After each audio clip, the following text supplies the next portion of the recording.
بعد اعلان سفربری جزئی به ارتش روسیه که هدف از آن شرکت در تجاوز به خاک اوکراین می باشد، شمار بزرگ شهروندان روسیه در فکر ترک کشور شده تلاش نمودند بلیط یک طرفه به خارج دریافت کنند. در پیام تلویزیونی وزیر مدافع روسیه سرگئی شویگو گفت که 300,000 افسر و سرباز احتیاطی با تجربه جنگی و خدمت در ارتش سفربر خواهد شد.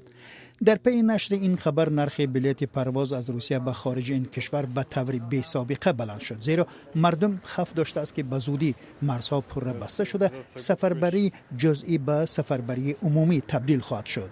عموما مردم زیادی در دوام 7 ماه تجاوز به خاک اوکراین این کشور را ترک کرده است. فعلا تنها شرکت هوایی ایر سربیا و شرکت هوایی ترکش ایرلاینز به روسیه پروازهای مستقیم اجرا می کنند. دیروز تمامی بلیط های پرواز برای روزهای آینده به بلگراد فروخته شدند.